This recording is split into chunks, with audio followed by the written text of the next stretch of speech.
আড়াই দশক আগে ঘুণে ধরা কাঠের গুঁড়া দেখে ভাবনা মাথায় আসে। আঠা মেখে কাপড়ের সেটে দেখেন দারুণ ওয়ালমেট হয়ে গেছে। সেই থেকে শুরু। অষ্টম শ্রেণী পাস মোহন আজ একজন সফল ওয়ালমেট শিল্পী। ঘুণে খাওয়া কাঠের গুঁড়া দিয়ে তৈরি করে চলেছেন একের পর এক নান্দনিক শিল্পকর্ম।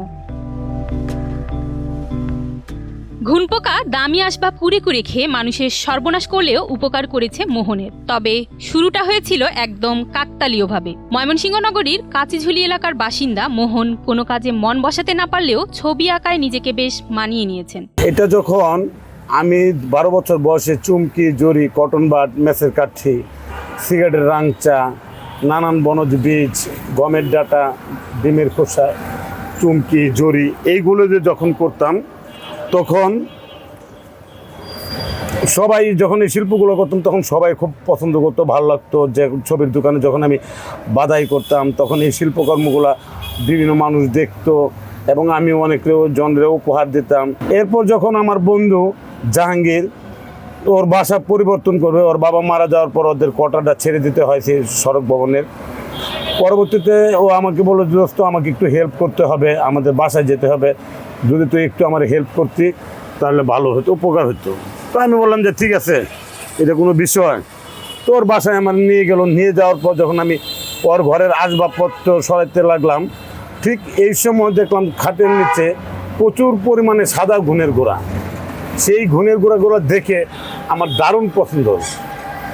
এরপর এই ঘুণের গুঁড়াগুলো আমি নিয়ে আসলাম। নিয়ে আসার পর বললাম যে দোস্ত একটা ব্যাগ দাও।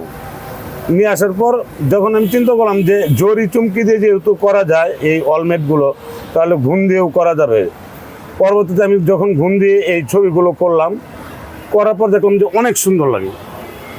সেই থেকে ঘুণের গুঁড়াগুলো দিয়ে আমি কাজ শুরু করি। সব মশার বিরুদ্ধে সুরক্ষা দিতে এলো বসুন্ধরা এক্সট্রিম অ্যারোসল, মশার বিরুদ্ধে এক্সট্রিম সুরক্ষা। ইতোমধ্যে ছোট বড় প্রায় 3000 ওয়ালমেট তৈরি করেছেন শিল্পী মোহন। পাশাপাশি 2000 সাল থেকে পরবর্তী বিভিন্ন সময়ে তিনি তার শিল্পকর্মের প্রদর্শনী করেন। দেশের বিভিন্ন জেলার মানুষের কাছে তার এই শিল্পকর্মের ধারণা প্রদান করেন। তার এসব শিল্পকর্ম দেখে অনেকেই অনুপ্রাণিত হয়ে এ কাজ শুরু করেন। আমি প্রথম এক্সিবিশন করি শিল্পাচার্য জয়নুল আবেদিনে নিজেই। পরবর্তীতে আমি 2007-এ এই মুসলিম ইনস্টিটিউটে 3 দিন ব্যাপী একটা এক্সিবিশন করলাম শিডিউলের জন্য। সেখানে আমি 72,000 টাকা ছবি বিক্রি করি এবং সেখানে বাংলাদেশের বিভিন্ন মানুষ এই শিল্পকর্মগুলো দেখে এবং সেখান থেকে 2000 সাল থেকেই এবং 2007-এর পর থেকে, অথবা আমি যখন যেখানে ঘুণের গুঁড়া সংগ্রহ করছি অনেকে জিজ্ঞেস করছে যে ভাই এইগুলো দিয়ে কী করবেন। পরে আমি বললাম যে ভাই আমি ওয়ালমেট করব। পরবর্তীতে তারাও এই জিনিসটা জানলো, বাংলাদেশের বিভিন্ন ডিস্ট্রিক্টের মানুষ আস্তে আস্তে জানলো। জানার পর থেকে তারা ওয়ালমেট করে আমাকে ফোন দেয় এবং যখন 2007-এ RTV চ্যানেলে যখন আমার এই শিল্পকর্মগুলো দেখা, জাতীয় পত্রিকাতে অনেকে আমাকে ফোন দিয়ে জিজ্ঞেস করে যে ভাই কীভাবে করেন একটু আমাকে বলবেন। তখন তাদেরকে আমি টিপসগুলো দিচ্ছি। দেওয়ার পর তারাও অনেকেই বাংলাদেশের বিভিন্ন মানুষ এই শিল্পকর্মগুলো করে থাকে।